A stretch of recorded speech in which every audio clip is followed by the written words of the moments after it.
I'm running the conference. How do I get out of here?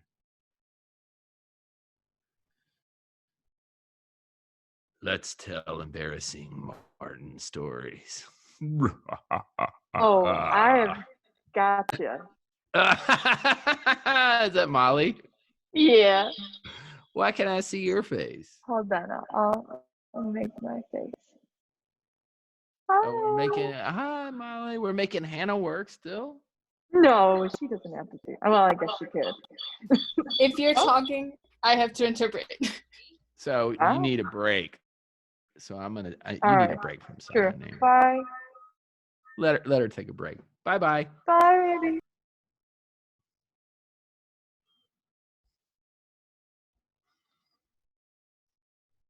I still can't leave.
It got really cold here at the label offices. Let me use this opportunity to thank, just in case anybody's wondering, oh my God, I'm fucking loving this. Wendy Day, Randy Blythe, Lol, Galen. What a blast. So I want to let you know we are pushing the song listening panel to next week. And here's the reason why. A day and a half, 2 days ago, a company called Broadjam saw what we were doing, and they have a platform where you can load music, look for licensing opportunities, and have people review your music. Credentialed professionals review your music. And they said, we'd like to help you with this. We've got some people who'd like to be involved and listen and critique the songs. And then at the same time, PreSonus Audio, who already had given us, who had already given us the producer said we'd like to give you another one of those and 3, what's it called? Studio One Pro software platform, mixing, sampling, everything. That's about a $300 value. And so we said, great, let's let everybody know about the song listening. I've lost my list. And I'm sure during this coming week, I can find a couple more amazing things to put into the pile of prizes. But let me tell you the panel that will be listening and critiquing to the music during this week and online on Saturday. Doug Diamond, who's worked with Bonnie Raitt, Natalie Cole, and Hans Zimmer. Todd Herfindahl, who has his music on ABC and MTV. Alex Johnson, who works with Mama Freedom and Tupac. AJ Gundel, who has 13 Emmys. He's got music on Guiding Light, All My Children, and we're not going to mention that he also worked on The Cosby Show. Martin Blasek, Princess Diaries 1 and 2, Cutting Edge. I'm just reading 2 of all of the credits from all of these people. They're all kind of amazing. Jessie LaBelle, who is she the chairperson of Chicago Women in Music? I think she is. She's also has a long history as a music supervisor. Orville Klein, who is a certified Ableton instructor and a DJ of international repute. He will not only be critiquing the songs, he's going to give us a how-to Ableton panel at 1 o'clock next week. Mark Williams from A-Lab Media, Matt Eidson, who's toured with the Chili Peppers, 50 Cent, Jake Wiedenhofer, and Adam Cunningham are both Millikan University alumni. They're session musicians down in Nashville. Super nice people too. Brian Abbott, who has Speakeasy Records in Decatur, also has his own radio show. He's going to be on the panel too, as is Rico Lumpkins, who's worked with TLC. What an amazing panel. So I might do something for half an hour before Orville's Ableton workshop, and then we'll start the listening at 2 next week. So before we start the final panel, we'll look at health and wellness with Chris Morrell and Ali Swengel. I just want to thank again our students. As I said at the beginning, 11 o'clock this morning, or was it yesterday? Time has no meaning. The students were required to attend 2 classes a week. And we had 2 to 3 meetings a day for the last 2 weeks. That says everything you need to know about the students, the program, and the university, just above and beyond. I should also thank Millikan University for having the faith, the trust in me to give me assets when we needed them. Zoom is a marvelous platform, but it isn't free when you have 500 people register for an event and increase your limit to 1,000 people for an event. And just at every step of the way, everybody at Millikan's just been really awesome. I love that place. I love the campus. So thank you. And thank you again to all of our panelists who have just been amazing and giving of their time. So let's start our last panel and talk about health and wellness with people who know what they're talking about.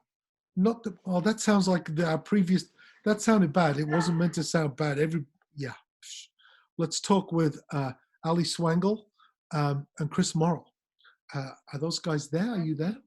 Co-host, so they should be able to start their video. There she Hey, is. hey, Ali, how are you? You're You're muted. You're muted. You're muted. Okay, can you hear me now? Yes. We can hear Yes, awesome. I just want to also, hey Chris, I just want to thank once again Helping Hands, Hannah. I asked them to stay on and interpret this last part. It just did not seem correct to me for the health and wellness portion. We lose ASL, so we have ASL as well. I'm very thankful to that. Hi guys. Hello there. Do you? Hey Chris, how you doing? Do you want to introduce yourselves? Yeah, I can start off if Allie doesn't mind. So I'm the director of the Student Mental Behavioral Health Office, also known as the Counseling Center here at Millikan University. Been here about 2 years now, so I'm really excited to be a part of this panel, and also in my day-to-day role, I get to help kind of support the awesome students that you referenced a little while ago. So Thanks, Chris. yeah. Hey Ellie, Hi. My name's Allie, and I'm the director of the Decatur Wellness Collective, and we are a group of private practice wellness practitioners and service providers. So we have massage therapy, flotation therapy, we have a personal trainer, we have holistic nurses, and we have a 900 square foot classroom space where you can do yoga, continuing education, and other wellness themed classes. So welcome, both of you. It's been a long, interesting day. Can I ask you what you're seeing across your communities and any guidelines you have to help people through this, however long this is going to last? Guidelines. I think in the first month, we saw a lot of people going through kind of a grieving process, especially small business owners. So because in our organization, we're all individual small business owners, we're really in that community here in Decatur. And there was an initial, like, okay, we can be off for a couple days, and then kind of grieving being with our clients, and then having to deal with uncertainty, and then feeling a lot of anger, and then shifting into coping mechanisms, trying to shift out of coping mechanisms. And it seems like, we're just seeing a lot of that kind of cycle of emotion. It's like riding a wave. And some days people feel okay, and sometimes they don't.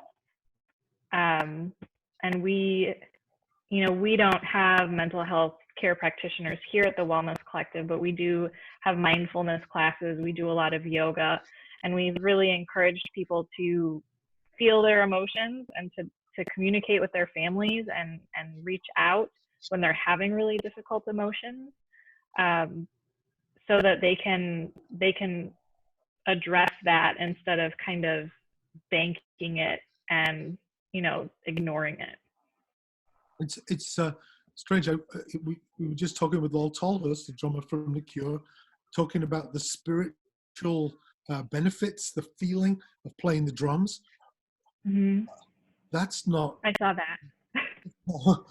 that can't be possible for everyone in an apartment to sit bang on the drums. Mm-hmm. Are there exercises? Do you have suggestions for people? I think like that's going to be different for everybody. That one thing that creates that spiritual experience is going to be different for everybody. And I think, for me, like I'm a yoga teacher. I've been a yoga teacher for a long time. So for me, I want to go to a yoga class. And I know that the first online yoga class I tried to take, I made it through 20 minutes and had just a total meltdown because I missed the people, and I missed hearing them breathe, and I missed the smell of the incense. And it was kind of a hard, rattling experience after being away from my community to then step in and have such a strong emotional reaction. And instead of deciding not to do yoga ever again, I kind of ran right at it and then just immediately went and taught several online classes, because I realized people really, it doesn't matter if you're on Zoom, they want to feel connected to each other. And like that was more important to me, I think, and more overwhelming to me in the moment than doing the yoga. So I think, you know, sometimes if you're picking something back up, like music or art or whatever, like it may not immediately be soothing, and that's okay. You know, not all spiritual experiences are like joyful. You know, sometimes it's about moving energy out. Sometimes it's about, you know, relieving anger or stress, and that's okay too. I saw, I don't know if I read this or that just sitting down is worse than smoking. So I can imagine that sitting on a couch binging Netflix is way worse than smoking. Yeah, I think, you know, I think there's always that, like, you have to be able to self-regulate. Like some of us overwork and need to rest, and maybe watching, you know, a series of something like Tiger King for a couple nights is not the end of the world. But that's a one night experience. right, you know, like, okay, like, and if you're doing that like once here and there, you know, that's okay. If you find yourself in that, you know, glazed over kind of petrified state, yeah, it can become really challenging. I have a 6-year-old and a 7-year-old, and my son can get caught kind of watching something, and it's almost like we have to rip him away from the television and push him outside, and he resists for about 20 minutes, and then it's like he's normal again. You know, so sometimes I think we have to kind of rip ourselves away from that distraction and like be in our bodies out in the world in some way again. Right. And so Chris, I mean, I see Ali, because of her role at Decatur Wellness, more in the physical body area of this. What are you seeing in your world? Well, I think we're seeing, obviously, a lot of things. I think, you know, there was certainly an increase in, I think initially it was a lot of kind of like Ali referred to, kind of shock and disbelief, and, you know, okay, this is something's going to be a short moment of time. And as we've kind of experienced for longer, certainly we've had issues with kind of beginning increased stress and anxiety. I think, to reference your other point, you know, a body at rest 24/7 is not a good thing. That goes just as well with the mind. So it's really important to be dabbling in, whether it's drumming or yoga or any other positive reliefs. You know, you need those cathartic pieces of it. And I think it's totally fine to dabble in it for 20 minutes of yoga this time. It didn't work out, and being okay with that, and then finding out what does work for you. So I think in this, you know, new kind of experience we're having, I think it's really important for us to be considering what's kind of keeping us healthy, right? And so maybe that is one night, kind of like Ali said, one night I watched Tiger King, which I haven't had that joy yet. I'm not sure that's the word I'm supposed to use. I haven't had that experience yet. Yeah. But, you know, I think, okay, I sat and I lost an entire night to Netflix. Is that the best thing in the world? No. But is that the worst? No. And kind of making sure we're being kind to ourselves, I think that's incredibly important as we're possibly quarantined with other people.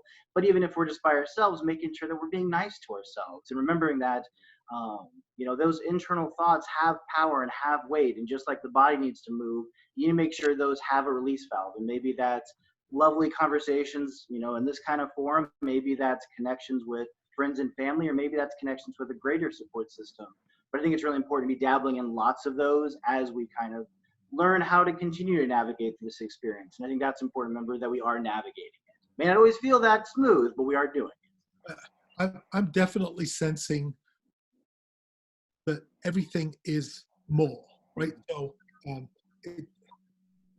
it's more important to be that little extra bit nicer to anybody you're dealing with, to be more mindful and accommodating. And I think that's what we've seen all day today, is people who are giving their time, like yourselves, to share information. What about stress levels? I found myself, my cycles feel weird. Um, Sometimes I'm very sleepy at 8 o'clock at night. Sometimes I'm up at 3 in the morning. Is that just me, or are everybody's cycles? I think that's really normal right now. And something that my husband and I recently did in this last week is we really took a step back and looked at, and I think I talked about this last year, the stimulants and depressants that we were using, like coffee and alcohol, and the types of food we were eating and what type of day we were eating them. Before we were shelter in place, I went to work at 6 a.m. every day, and then, would regularly work through with a midday break until 7 or 8, and then in the evening some days. And so I would drink a lot of caffeine, because I was going for such a long period of time. Well, when you become well rested, that amount of caffeine, one, isn't necessary, but it causes a lot of anxiety. And it causes kind of like a dissonance in your interactions with people, which is magnified when you're staying at home with the same 4 people all the time.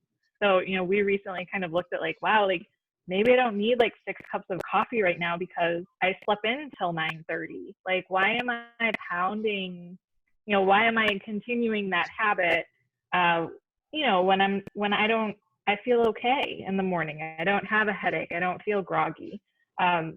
So that energy shift, I think, is about finding a new way to kind of manage your energy. And it's going to be rocky until you settle into that.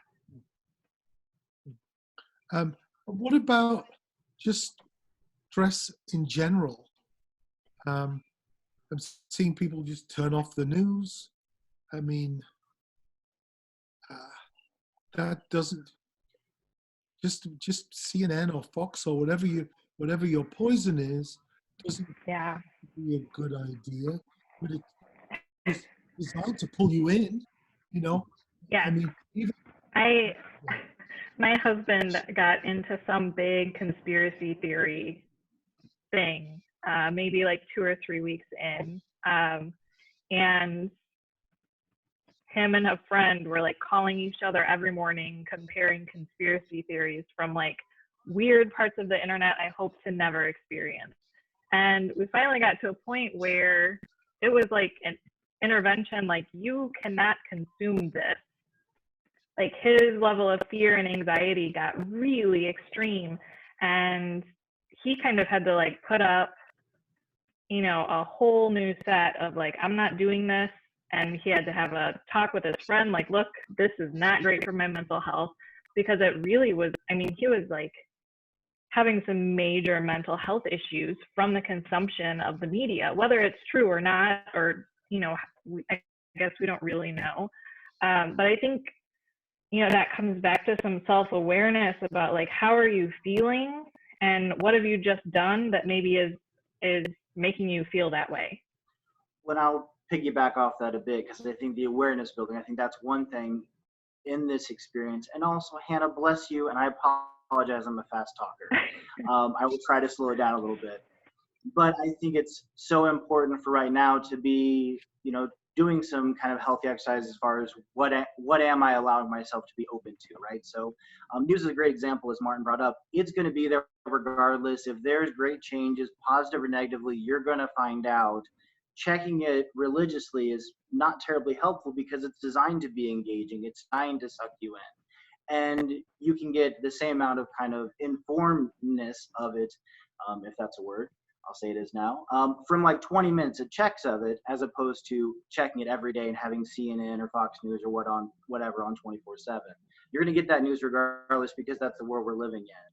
I think to Allie's point about that awareness, also kind of our social media connections, right? The social media I tend to gravitate towards, does that make me end up feeling good about myself, bad about myself?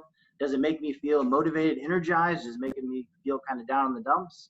I think, perception's a huge thing in my world, and I believe everyone's world. And I think social media can be really great for connections. This is a good example of a healthy version of it. Yeah. But simply because it exists doesn't necessarily mean it's something we should be dipping our toe in 24/7. So I think that's good awareness building of what, again, moderation, balance, however you want to say that, can be one good thing. Much like, and I'll harp on this point again, moderation's a huge thing. There's definitely been times during this experience where I've not eaten as healthy as I may have before. And I think that's totally okay. And I think we need to be kind to ourselves about that. I am not getting out of this experience with a six pack. I'm okay with that. That's just what it's going to be. And I think our expectation should be healthy. You know, it's realistic for me to maybe drink a little less coffee because I don't need that stimulus 24/7 like maybe I used to. But I also shouldn't have that standard for myself be so high that I make myself miserable during this experience. Kind of what am I taking away? What vibe am I giving myself is a really important message to take away, I think. Right. I at the beginning of every years ago, at the beginning of every rock tour that I would go on, say, I'm going to have all this time. I'll learn a language. You just end up through the thing, you know. Randy Bly earlier was saying, he was talking about addictions, and I thought, oh, here we go. And he said he was addicted to going to bookstores and buying books. And I've certainly done a bit of Amazon clicking. And I think I'm going to try and stop clicking and start turning pages and reading. Somebody, Daniel Collodi, said he plays classical guitar and finds that to be great meditation. Are there any other forms of meditation or activity that you would suggest that might have that effect? I think really meditation is going to be anything where you're finding yourself in what we call a flow state. So most people have something like this. I don't typically recommend like getting a cushion and sitting down and trying to meditate for 30 minutes. It usually does not go well. Most people, like if they go out and weed the garden and get their hands in dirt, all of a sudden they realize they haven't looked at their phone for 2 hours and they have no idea what time it is. Some people go hiking and they feel that way. Some people have that happen when they're washing the dishes. And I think the trick to finding more things that help you reach a meditative state is to only do one thing at a time. If you can. I have 2 small children, so that's not always possible for me. But to also really experience like what you're doing in a mindful way where you're feeling the soap on your hands and you're looking at the design on the dish and you're, feeling the sensation of the cloth drying, you're really immersing yourself in whatever it is you're doing, be it a pleasant thing or not. And that's how you begin to create like this mindful meditation state. It's not necessarily what you're doing, but in the how you're doing it. Does that make sense? Yeah. I've seen a bunch of apps that are is one of them Calm? Calm. The one that I really like, I think it's called Insight Timer app. And if you get the paid version, you can browse like, thousands of recorded meditations. And so there's like so many brands of meditation. There's mindfulness meditation, there's shamanism, there's Buddhism, there's Christian meditation, there's visualization meditation, there's sound meditation, like there's guided imagery. So finding like a type of meditation that suits you is really nice using that app because you can kind of browse different styles and then pick a duration. So like start with 3 minutes or 5 minutes. Don't go for the 90-minute like shamanic journey right out of the gate. Like start with the breathing for 60 seconds. And that's one that we recommend a lot that I definitely like. Yeah. And right now, actually, one nice thing about this experience is Insight Timer, I believe, is one. Sanvelo's one. Calm is doing part of theirs. A lot of these programs and apps are doing like free. They're giving the resource out for flight timers. One of them, I believe, Yeah. where you can go out and dabble and try it out. And I think those are good. This is a good time to be finding out, hey, are these helpful for us? Personally, we have an on-call phone for our office, which can be stressful because it only rings when there's kind of emergency going on. We actually put the Headspace just trial on. It doesn't even cost money. And it's nice because it gives you random prompts. This is an advertisement, but it gives you kind of random prompts throughout the day of like, where's your head at? And I think to Allie's earlier point, it's less important of you becoming an expert in that. It's more about, is it helpful and did you try it? Because, breathing is something that we all do and we all can get better at. And there are very kind of concrete ways to get better at that. But even just becoming aware of it and focusing on the present moment is beneficial. The more we can do that, the more we take a step out of, anxiety is all about what's going to go wrong in the future. If we all take that step back and just focus on how can I control my present or enjoy my present. Allie talked a lot about those sensory experiences so often. You can do a fancy meditation off one, or you can go, hey, this is my current experience that will add on to anything else positive you're doing. So I think those are really important pieces too.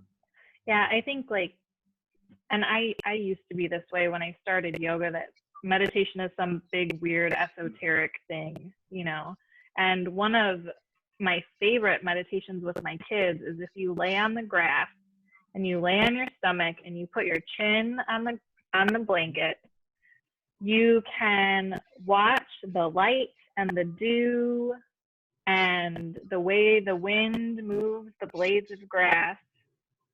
And you can see all of the bugs and the way the grass meets the ground. And my kids will do that, for like 40 minutes. Wow. They'll just lay there and just watch the grass.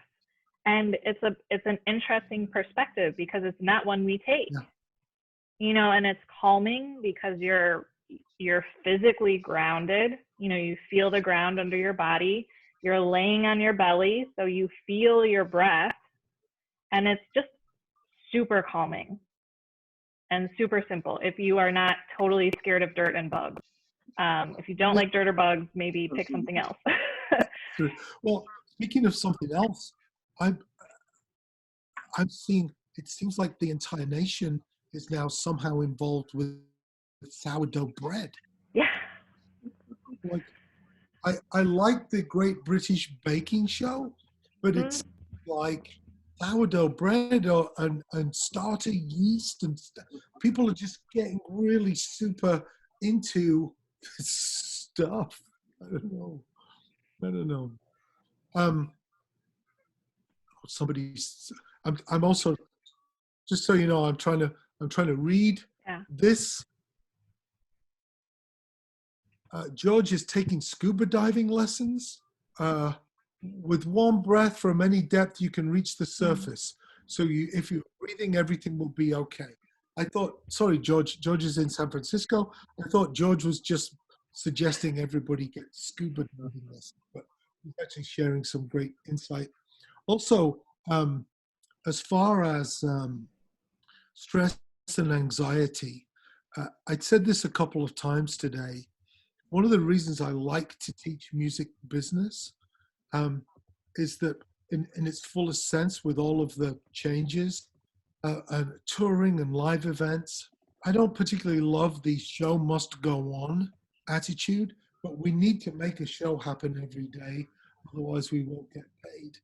And people who have been through that experience have a kind of a quiet confidence.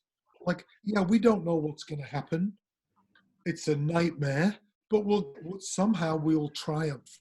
And that quiet confidence is, if that's the end result of the music industry program at Millikan, that somebody has that, I'm happy with that. People will take that and go with it. So let's. I have a couple of questions that have been submitted, if that's okay.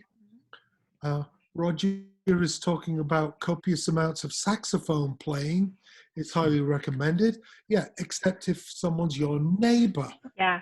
Oh, I have a fun story about that. My husband is a musician.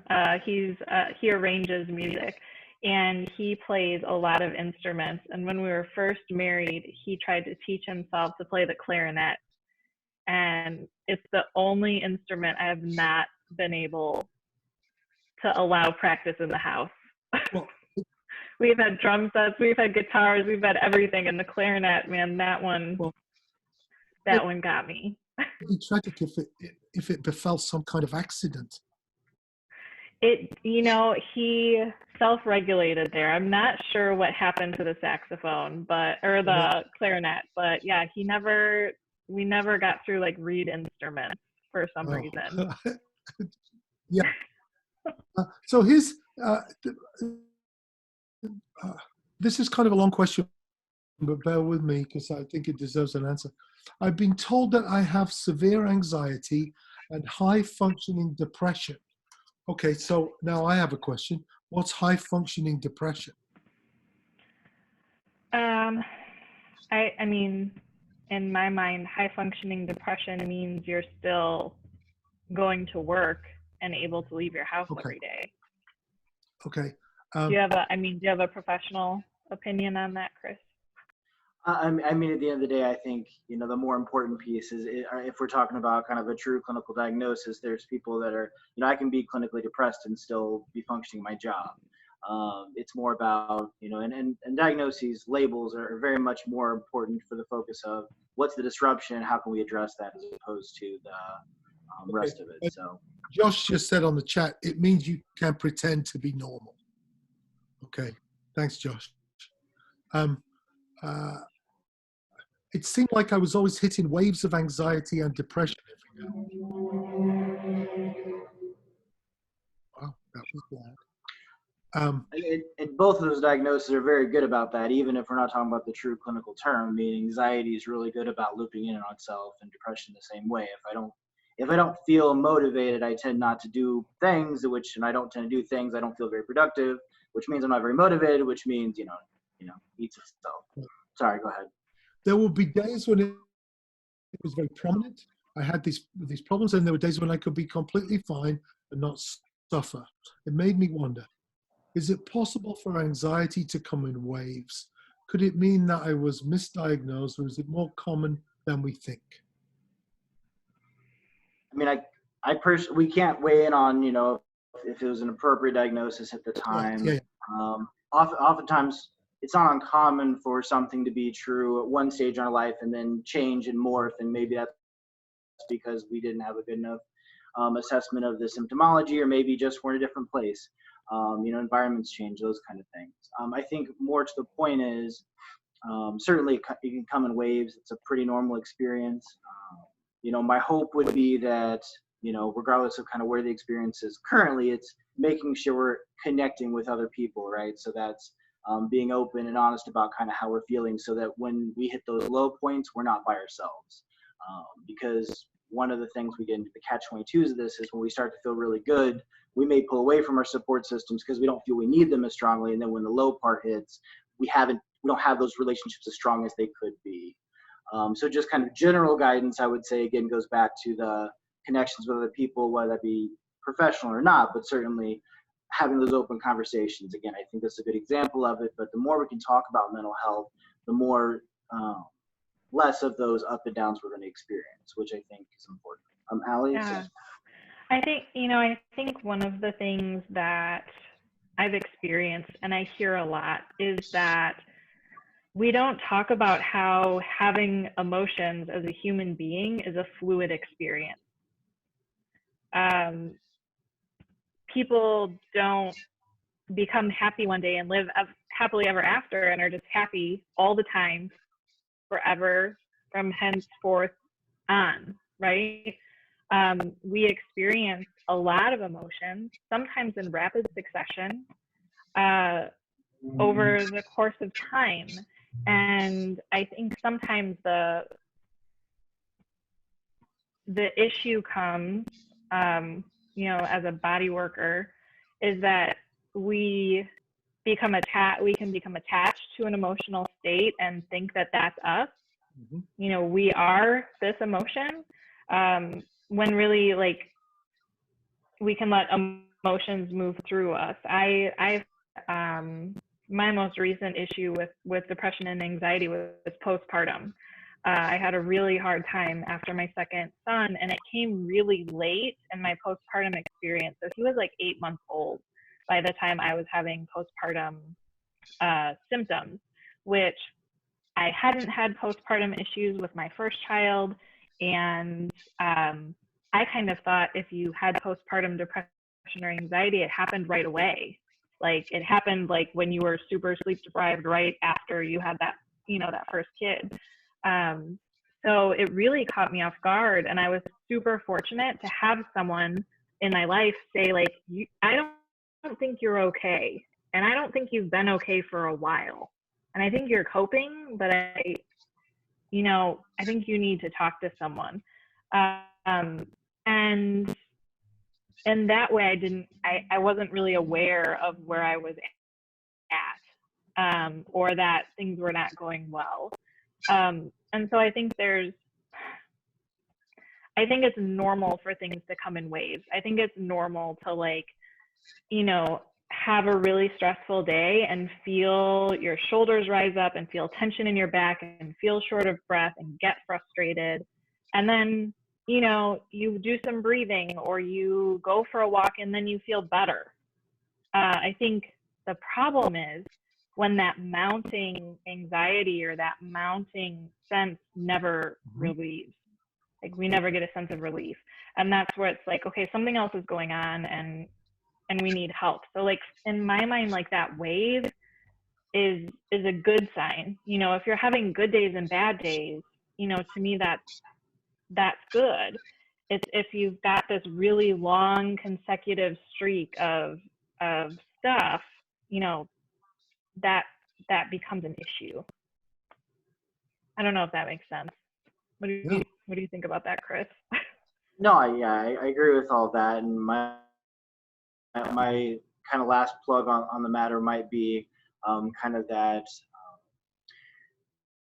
kind of promotion of the idea that the best time to be learning kind of these coping skills and really kind of developing and thickening that muscle up and building it up would be the times when we are feeling a little bit better. Our tendency, and I say ours in a global sense, we tend to be reactive with mental health. We wait until it becomes this crisis, this issue. And the reality is, to your point, Allie, we're always experiencing this kind of flux of emotions. And the better we get about staying on top of that and honestly talking about those kind of waves, the better we're going to be at adapting to those and building up our resiliencies and our protective factors. To Martin's point, we are getting through this experience. There will be a point in time where we look back and recall this moment in time. It's hard to appreciate that sometimes as we're living through it, but that time will come. And it's really important for us to be building our skills throughout that experience and not waiting until it's over or until the next one begins. I think, you know, we were talking with Wendy Day earlier this morning. She works with a lot of rappers, and I think it's also true in the rock world and all kinds of people in general. But maybe in the music business, we tend to kind of front things. You know, that nothing succeeds like success, so everything's fine even when it isn't. And I wonder if that. The lack of honesty with the outside world and then with ourselves can also compound a problem. Yeah, I think, you know, in the yoga world, there's a whole good vibes only. You know, they have shirts, they're like everywhere right now where it says good vibes only. And there's a lot of discussion about that. Like, no, sometimes you go to a yoga class or you sit down to meditate and it's horrible and you feel like shit the whole time. And that happens and that's okay. Like, it's okay to feel bad sometimes. I mean, it's okay, like, you know, our business is totally shut down. It's okay to be sad about that. You know, and, I had a really interesting experience when all of this started and our building shut down. Is I had some people ask me how I was, and I was completely honest about it. And I finally got to a point where I said, do you really want to know how I am? And if I tell you, do you think you can handle that? Yeah. Because like, I'm okay, but this situation is not good. Like, it's not looking good for us right now. Especially before, there were stimulus checks and SBA loans and all that kind of stuff. Like, it was not looking great. So I think sometimes you have to, I almost say, if someone asks me, I'm like, I'm not doing great. And if you feel like I can talk to you about that, can you let me know? So then you're not maybe unloading everything off of a nicety, someone saying, oh, hey, how's it going? And then, you're like, oh, it's awful. But saying, I'm not great. And, I'd really love someone to talk to about that if you're available or able. That's so I think several people mentioned today that just I think Randy, he finds spending time helping other people is really beneficial for him. And I think that we've been doing that here, trying to get packages out to people of shirts and buttons and bags and things that they can will energize their own marketing and their ideas to generate some money to get them through another week and then another week. But there's certainly just listening is valuable too. Certainly. Oh, it's huge. My husband owns Float Decatur, which is our flotation therapy business, and he goes and he sent out an email to his entire email list that just said, "Hey, how's it going? Are you okay out there? I know this is a mailing list, but I miss you." And over 80% of his mailing list responded. No. I mean, and he just had these amazing interactions with people through email, and some of them called him, and he had these, one of the best things about this quarantine is the resurrection of the phone call. Even my daughter gets on the phone and talks to her best friend who's 7 for an hour. And I grew up doing that, sitting on the phone, talking to my friends. It's like an amazing thing that's happening. We're not just typing away, in acronyms at each other. We're actually communicating that way again. And this thing today, we started off with somebody said hi from New Zealand, someone from France, a bunch of people from England, who I think one or two may have been drinking, because it's hours later over there. It's just, this has been, I think, helpful for people, myself included. So I think we're at the end of our time. I want to thank you both for joining us to wrap this up with some insight. Anything else you want to add before we leave?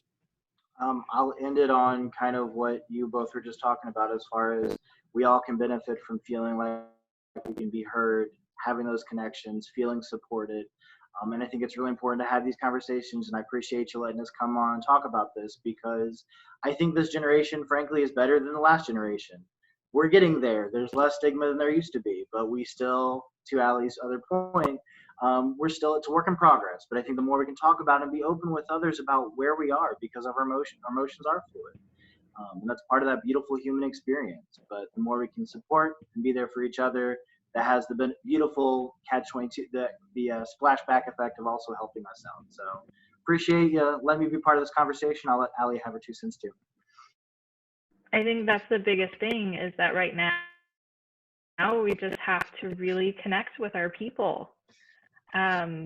and pick up the phone or show up to the event and, you know, be with people the best way that we can be right now. And that's really invaluable for our mental health and for everybody else's, for the person on the other end of that. I think this is amazing what you've done, that you've been able to take something that would be in a physical location and just put it all online. It's incredibly inspiring. And yeah, I feel very honored to get to be on the tail end of this. Thank you, Martin. Well, thanks for the thanks. But as I've been saying all day, my students are required to be in class twice a week, and we've been meeting sometimes 3 times a day, and that knocks me out. That I hope that they're all proud of what they've accomplished, because this was a body blow for them 8 weeks ago. Like, wow, we're not doing the event. So thanks for being involved with this. I want to thank Helping Hands for interpreting, ASLing, whatever that is called. It's been awesome watching you. I don't think anybody said fuck today, but I saw you guys said fuck a lot. So thank you. Thanks to the students. Thanks to Millikan for enabling our upgraded Zoom experience, for all our sponsors and partners. And we're going to be getting together again next week for an Ableton Live session with Orville Klein. I'm going to do something, and then at 2 o'clock we'll have the song listening panel with just a ridiculous growing list of credentialed people criticizing the hell out of your music. So thanks again, everyone. I'm going to sign off. Thanks, Ali. Thanks, Chris, once again. Thanks, Hannah. Thanks, Taylor. And thank you to our students. Bye. Thanks, everyone. Be kind. Be kind.